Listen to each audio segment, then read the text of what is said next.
한국과 미국, 세계에서 오늘의 미국 탑뉴스 브리핑 듣고 계신 여러분 안녕하십니까? 강혜신입니다.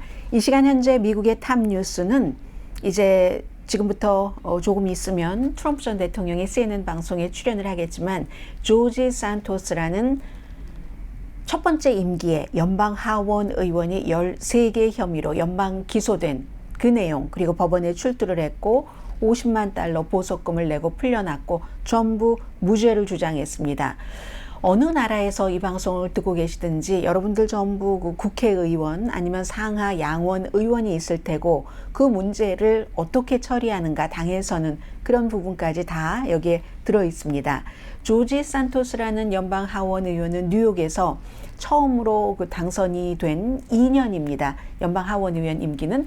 그런데 나중에 당선되자마자 이런 문제가 많이 커졌는데 선거 운동할 때도 온갖 거짓말, 그 학교 다니지 않았고 다녔다고 했고 돈 번 것에 대해서는 많이 벌어야지 될 때, 적게 벌어야지 될 때 본인의 필요에 따라서 고무줄처럼 늘리고 줄이고 심지어는 팬데믹 때는 본인은 플로리다주에 있는 투자회사에서 일하고 연봉 12만 달러를 받았는데 뉴욕에서 2만 4천 달러 팬데믹 기금 같은 것을 받는가 하면은 선거에 나간다고 하고 돈을 모아서 그 돈을 7만 4천 달러를 본인의 은행에다가 입금을 하고 아주 브랜드네임 옷을 사 입는다던가 크레딧 카드 빚을 갚는다던가 해서 결국은 연방 그 전신 그 와이어 사기 혐의요. 돈이 여기서 받아서 이 구좌에서 이 구좌로 이체하고 하는 그런 거 7개, 또 나머지 뭐 돈 세탁을 한 게 3개 혐의, 의회에서도 거짓 진술을 한 등등 해서 13개 혐의. 이게 만약에 한 가지만 하더라도 최대 전신 사기, 와이어 사기만 하더라도 최대 징역형이 20년입니다. 그럼 다 합치면 만약에 유죄가 전부 인정이 된다면 얼마나 대단한 범죄입니까? 그런데도 지금 공화당은 한 표가 급하니까, 그리고 실제로도 그렇다고 해서 의원직을 사임해야지 되는 건 아닙니다. 그렇기 때문에 공화당에서도 표가 필요하고 이 의원도 나는 하나도 잘못 저지른 것이 없다. 전에 거짓말을 했다 하는 것은 얘기를 했습니다. 그런데 그 거짓말이 국민에게 해가 되는 게 아니고 법을 위반하지 않았다. 참 이게 요즘 많이 들리는 얘기인데요. 내가 법을 위반한 적이 없다. 그러므로 나는 무죄다 라고 주장을 합니다.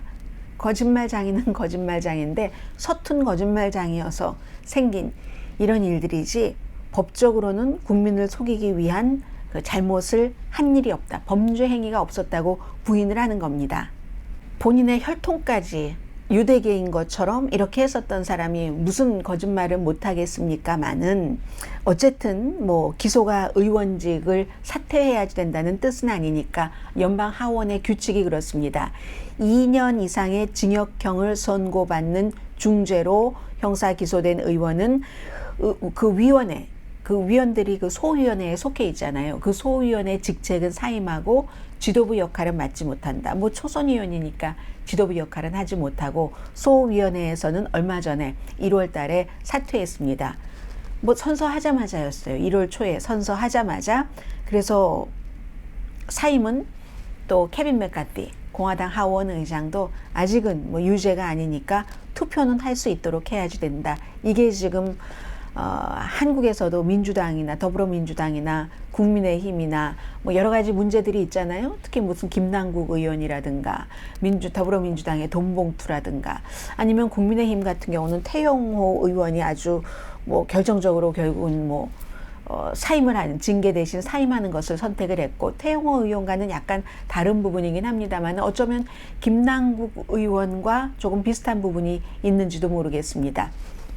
나는 지금 법적으로는 잘못한 게 없다 이렇게 얘기를 하니까, 그런데 실제로는 선거 자금을 이렇게 쓰겠다 하고 본인의 개인 어카운트로 넣은 것은 이게 이제 기소할 때 증거가 다 있었기 때문에 기소한 거기 때문에 쉽게 빠져나갈 수 있을 것 같지는 않습니다. 6월 30일 법원 출두를 다시 한번 하게 되고요. 그런데 이제 공화당에서도 일부에서는 이건 말이 아니지. 우리가 이 정도로 형편없어? 저 사람 사임해야지 된다. 어떻게 회의장에 나올 수가 있어? 이런 얘기를 하고 있습니다만 아무튼 법대로 하는 미국에서 만약에 공화당이 하원 의원이 민주당보다 엄청나게 많은 표수로 다수당이면 그에게 사임하라고 압력을 넣을지도 모르겠는데 지금은 그런 입장은 아닙니다. 이게 현재 탑뉴스입니다. 미국이 참 어수룩하죠. 그렇게 학력부터 수입부터 엄마가 9.11 사태 때 그 빌딩에 없었는데도 빌딩에 있었다고 하고 여러 가지를 다 거짓말을 쳤는데도 그 사람이 당선이 됐다니까요. 다만 그 선거 캠페인 할 때 돈 많이 번다고 막 허풍을 쳤어요. 사람들이 그거 믿었죠? 이런 일이 있었습니다. 그리고 또 안심하면 안 되는 거죠. 그쪽 지역이 워낙에 민주당 지역이기 때문에 민주당에서는 아유 저 사람이 설마 되겠어? 하고 안심했었던 겁니다. 그 안심을 했는데 막 허풍을 많이 치고 그 허풍이 사람들에게 통한 것이고, 또 하나는 이 사람이 지금 나는 절대로 유죄가 아니다, 나는 무죄다라고 얘기하는 그 자체가 트럼프 전 대통령과 거의 똑같습니다. 오늘 법원에 출두는 했는데 마녀 사냥이다, 마녀 사냥이라고 주장을 했고, 나에 대한 이건 뭐 정치 학대다 뭐 이런 얘기도 했거든요. 그래서 많이 아무튼 듣던 얘기를 굉장히 많이 들었던 그런 아침이기도 합니다. 아침이 아니라 오늘의 미국 끝나고 아침에서부터 점심으로 가는 사이였습니다. 그리고 두 번째는 이제 곧 트럼프 전 대통령이 뉴햄프셔라는 곳에서 타운홀 미팅에 나오는데 그 타운홀 미팅을 CNN이 주최합니다. CNN도 진보다라고 알려져 있고 뉴햄프셔도 진보입니다. 트럼프 전 대통령은 CNN과 몇 년 동안 한 번도 인터뷰를 하지 않았고 국민의 적이라고 했었습니다. 그런데 이제 오늘 이렇게 나오게 되는 건데 CNN은 CNN으로서의 입장이 있고, 이것은 제가 여러분들께 미국의 언론 매체는 이렇다는 것을 전해드리기 위해서 또 보도를 해드리는데요. 이 CNN의 CEO가 있고 또 CNN의 모 회사가 있잖아요. 워너 브라더스 디스커버리, 그 모 회사의 CEO가 있습니다. 그런데 모 회사의 CEO는 CEO고 CNN 자체의 CEO가 최근에 바뀌었거든요. 크리스 라이트라는 사람으로 바뀌었습니다. 바뀌고 나서 CNN이 박스보다도 시청률이 많이 떨어지고 MSNBC보다도 떨어지고 하니까 뭔가를 해야 되겠다. 이 CNN이 그동안 혹시 그 트럼프 전 대통령에 대해서 너무 지나치게 나쁜 면으로 부각시키려고 했던 것은 아닌가. 자체적인 그 어떠한 검토라고 할까요? 그런 걸 한 겁니다. CNN이 케이블 텔레비전으로서 제일 먼저 출발했고, 출발할 때 자체는 중도 성향이었습니다. 그러니까 지금도 구태여 따지자면 가장 중도이긴 하죠. MSNBC가 가장 왼쪽, 박스가 가장 오른쪽, CNN이 중도이긴 한데 어느 순간인가부터, 특히 이제 트럼프 전 대통령 시대부터 하도 거짓말을 많이 하니까 거짓이다 하다 보니까 아주 그 앵커들이 전부 트럼프에 반대하는 사람들로 돼버려서 새로운 CEO가 오고 나서 이거 너무 치우쳤다, CNN이 원래로 돌아가자, 더 중도로 돌아가자 해서 CNN에서 아주 유명한 reliable 그 source라고 이 사람 그 진행하던 사람이 뉴욕타임스에도 있고 했는데, 말하자면 그 워싱턴 포스트의 팩트 체크 같은 것이었습니다. 그 팩트 체크를 틀리게 했다는 게 아니라 그래도 사람들이 생각할 땐 이거 트럼프의 나쁜 방송이야, 이런 이미지를 주고 싶지도 않고 해서 그 프로그램을 폐지시켜 버렸습니다. 그리고 뭐 단 레몬도 기용을 하고 했는데, 단 레몬이라는 사람은 결국은 굉장히 트럼프에 대해서 강하게 반대하는 목소리를 냈고 또 본인이 잘못 발언한 것도 있고 해서 최근에 해고됐습니다. 여자의 전성기는 몇 살이야, 이런 것을 말을 했었던 동성애자고 남성인 아프리칸 아메리칸, 그런 식으로 지금 정리를 해나가고 있는 과정이거든요. 이게 바로 그 크리스 라이트라는 CNN의 새로운 CEO의 방향이기도 하지만 어찌 보면 모 회사 그 CEO의 생각이기도 합니다. 모 회사 CEO는 데이빗 그 지슬라프라고, 이분은 미국은 이렇습니다. CNN의 모 회사의 CEO가 지난주에 CNBC에 출연을 했어요. CNBC에 출연을 해서 이게 지금 정치가 그동안 너무 극단화되다 보니까 언론도 상대로 상대적으로 굉장히 극단화가 됐고 이걸 우리가 조금 더 좀 추스려야 되겠다 이런 입장을 얘기를 했거든요. 그러면서 이제 트럼프라는 사람을 딱 라이브입니다. 타운홀 미팅이라는 것은 위험하죠. 그래서 우리는 트럼프를 라이브에 초대를 한다 하면서 시청률도 확 올리고 이것도 중요한 요소입니다. 트럼프도 마찬가지로 요즘 뭐 박스와도 안 좋은데 박스에 그 절친했었던 터커 칼슨 뒤로는 막 욕했다지만 트럼프를 터커 칼슨도 쫓겨났고 션 해니티 정도는 있지만 루퍼트 머독이라는 사람이 내가 아닌 론 디센티스라는 플로리다 주지사를 지지하는 것 같단 말이야. 나도 본때를 보여줘야지 되겠어. CNN에 나간다고 보자고 하면서 몇 년 만에 CNN에 출연을 하는 겁니다. 그럼으로써 박스와는 전혀 다른 시청자들을 본인의 편으로 끌어들이려고 하는 게 또 트럼프 전 대통령의 목적이기도 하죠. CNN으로서는 위험하다고 볼 수 있죠. 이게 라이브이기 때문에 2015년, 2016년도에 트럼프가 처음에 대통령이 되겠다고 막 나왔을 때 사람들이 거짓말을 너무 쉽게 툭툭 던지니까 그걸 막아보려고 엄청나게 많이 노력을 했습니다. 앵커들도 그렇고 기자들도 그렇고 라이브 인터뷰를 하면서. 그런데요, 그걸 당해낼 수가 없었던 겁니다. 기자나 앵커나. 왜요? 이유는 여러 가지가 있겠지만 트럼프처럼 그냥 막무가내로 나가는 사람을 품위도 지켜야지 되고 매너도 어느 정도 지켜야지 되고 상대방이 말할 때 좀 들어주기도 해야지 되고 하는 앵커나 저널리스트들이 똑같이 갈 수가 없어요. 막말을 아무 때나 막 하는 사람에게. 그래서 져버렸습니다. 그런데 다시 이제 선거철이 되면서 오늘 CNN에서 케이틀란 콜린스라는 전 백악관 출입 기자거든요. 어떻게 할지 저는 정말 기대가 되고요. 걱정이 돼요. 제가 막 가슴이 졸일 것 같고요.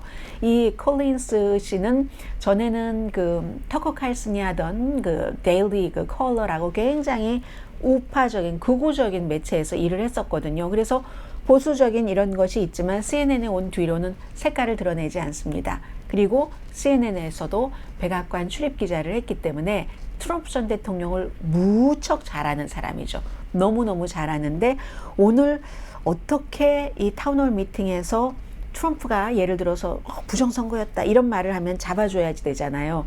그리고 CNN은 말이야 가짜뉴스야. 또 그런 얘기를 한다면 어떻게 대응을 할지. 만약에 이 일을 잘 하면은 케이틀란 콜린스는 완전히 라이징 스타에서 떠오른 스타가 되는 것이고 트럼프 전 대통령도 마찬가지로 아주 오랜만에 박스를 보시는 분들은 자주 보셨겠지만 CNN에서 트럼프가 출연하는 게 몇 년 만에 처음이기 때문에 굉장히 긴장되는 정치 무대. 이 시간 미국의 탑뉴스입니다. 더군다나 어제 한 여성 칼럼니스트 나는 저 여자 알지도 못해 했는데 뉴욕의 평범한 남자 6명, 여자 3명의 배심원이 당신이 성학대를 했어. 300만 달러는 명예훼손. 안 했다고 막 또 나중에 나 몰라. 내 타입이 아니야. 저렇게 생겼는데 좋아하겠어? 뭐 이런 식으로 얘기를 한 것에 대한 배상이고 200만 달러는 성학대에 대한 민사이기 때문에 감옥에 안 갑니다. 이 일이 있고 나서 뭐 거의 24시간 만에 하는 그런 이제 그 타운홀 미팅이기 때문에 그 이슈도 나올 테고요. 굉장히 아무튼 중요합니다. 미국이 이런 나라가 됐습니다. 민간인이 바로 전에 대통령을 성학대한 것에 대해서 유죄다라고 판결을 내릴 수 있는 나라.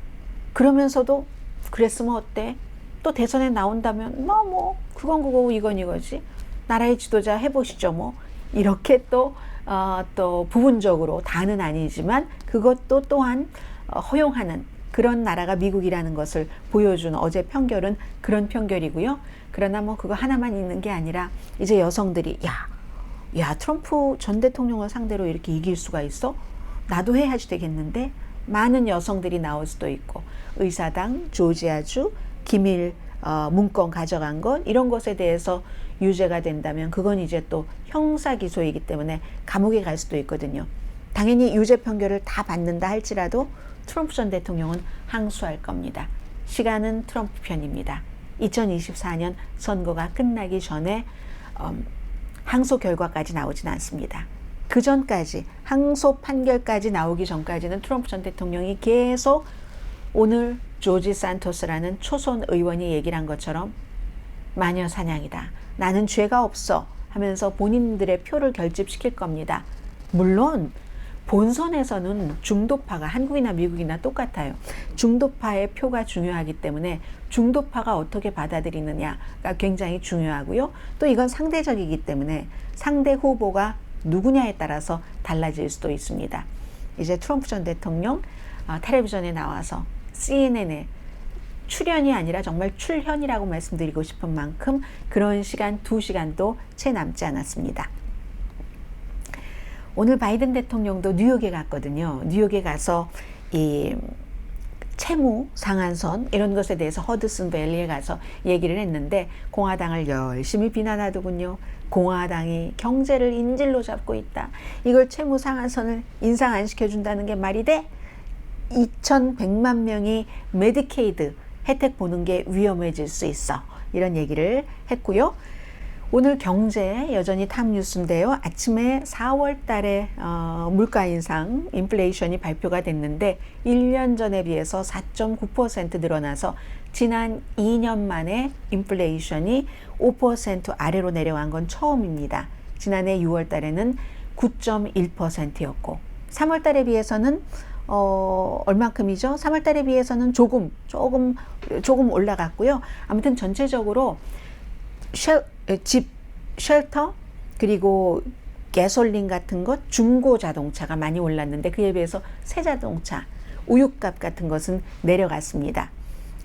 또 여행, 티켓, 항공권도 많이 내려갔고 헤어컷 한다던가 아니면 수의사 방문 이런 것은 많이 올라가서요. 그럼에도 불구하고 연방준비제도가 목표로 하는 2%보다는 2배 이상 높습니다. 4.9%.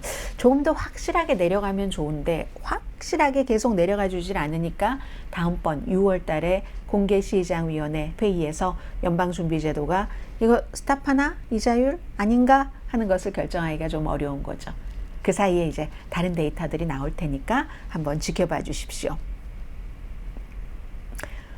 오늘도 세계 각 나라에서 이 텍사스의 한인 젊은 부부 그리고 아들 숨지고 남아있는 아들에 관한 스토리는 너무 많이 나옵니다. 돈도요 너무 많이 거쳐서 지금 또 아침보다 달라졌겠죠. 얼마나 그 기부금이 거쳤는가 한번 보겠습니다. 네, 이제 조금 주춤하는 것 같습니다. 34,600명이 전부 이 남아있는 윌리엄이라는 6살 아들 여러 가지를 위해서 5만 달러가 목표였는데 177만 7,650달러. 제가 이 내용에 대해서는 어떻게 사람들이 이분들을 생각을 하는가. 조규성 씨잖아요, 남편이.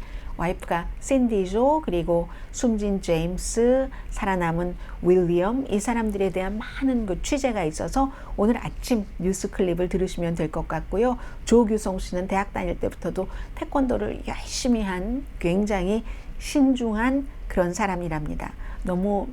너무너무 정말 사람들이 많이 쓰는 말을 쓰고 싶지 않다 생각하시는 분들 많으시죠. 저도 마찬가지인데 안타깝습니다. 그분들의 인생이. 그리고 이 시간 미국은 계속 지금 인공지능에 관한 뉴스가 나오는데요. 10대가 부모보다 챗GPT를 많이 사용한다. 당연하게 느껴지시죠? 그런데 이제 제가 이 여론조사 결과를 조금 말씀을 드리겠는데 12살에서 18살 사이 59%가 가장 대표적으로 먼저 나온 게 챗GPT니까요. 인공지능. 무엇이든 물어보세요. 이렇게 말씀드리면 되겠죠. 무엇이든 물어보세요. 그래서 하이 한마디 하고 뭐 물어보면 구글이나 다른 서치 엔진처럼 또 다른 곳으로 링크를 걸어서 찾아가는 게 아니라 바로 답을 해주는 이 인공지능. 그 나이 또래의 부모는 30%, 많은 편이네요. 30%를 사용하는데 12살에서 18살 사이는 59%를 사용한답니다. 커먼 센스 미디어라는 비영리 미디어 안전 그룹, 이제 청소년들을 위해서 그런 것을 하는 그룹에서 조사를 한 건데요. 학생들은 이제 그 챗GPT에 대해서 뭐 사용하고 있는 학생들도 이렇게 뭐 많이 있고 하는데 어쨌든 학교에서 사용하는 것들이 중요하지 않겠어요. 공부하는 것까지 합쳐서 12살에서 18살 어린이 반 정도가 이제 학교 공부를 할 때 챗GPT를 사용한다고 하니까 굉장히 빠른 속도입니다. 11월 달에 나왔는데. 근데 부모는요, 우리 아이가 공부하는데 챗GPT에게 물어본다? 이걸 알고 계시는 부모는 26%밖에 안 된다는 겁니다. 26%의 부모만 우리 아이가 쓰겠지? 사실은 50%가 그렇게 하는데. 그리고 쓰는 어린이들 가운데서 부모의 허락 없이, 선생님의 허락 없이 쓰는 어린이들이 많다는 겁니다. 38% 그렇게 한다는 거고, 그런데 기본적으로는 부모의 68%, 학생의 85%가 학습에 도움이 됩니다. 이렇게 얘기를 하고요. 부모의 82%, 학생의 85% 이상이 이 챗GPT를 포함한 인공지능이 세상에 좋은 역할이든 나쁜 역할이든 뭔가를 아무튼 한다 하는 잠재력이 있다라고 생각을 한답니다. 부모의 61%, 심지어 학생의 51%도 안전장치가 나올 때까지는 사용을 좀 제한해야 된다, 이런 생각을 한다고 하네요. 지금 각계각층에서 챗GPT를 포함한 인공지능에 대한 걱정의 소리들이 이만저만한 게 아닙니다. 결국은 빌 게이츠도 그런 얘기를 하는데, 사람이 컨트롤할 수 있는가? 그건 결국 인공지능이 사람보다 똑똑한가? 지식적으로, 감성적으로 다? 이게 사람이 컨트롤할 수 있는가? 인간이 인공지능에 컨트롤 당하는가? 그럼 인간이 멸망하는 거죠. 아무튼 이번 여론조사는 3월 28일부터 4월 9일까지 영어와 스페니쉬로, 이것도 미국을 보여주죠. 그만큼 스페니쉬를 쓰는 학생들이 많고 부모들도 많은 겁니다. 5살에서부터 15살 사이의 어린이들, 그러니까 킨더가든부터 다 조사한 거예요. 그리고 특히 12살에서 18살 사이, 전체적으로 1181명을 대상으로 해서 조사를 해서 오차 범위는 부모에 대한 조사는 2.9%, 학생에 대한 조사에서의 오차 범위는 5.7%로 보고 있습니다. 자, 여러분들과 바이 하기 전에 또 다른 새로운 뉴스가 있는가 제가 한번 보겠습니다. 네, 여전히 조지 산토스 얘기 나오고요. 그리고 드러지 리포트를 한번 볼까요? 네, 조지 산토스. 그가 과연 무너질까? 13개의 연방 혐의인데 보석금을 내고 풀려났는데도 본인은 재선에 출마할 겁니다. 이렇게 얘기를 했거든요. 두고 보겠습니다. 자, 오늘의 미국 탑뉴스 브리핑 여기서 마치고요. 내일 아침 오늘의 미국 정규 방송 시간에 뵙겠습니다. 강혜신이었습니다.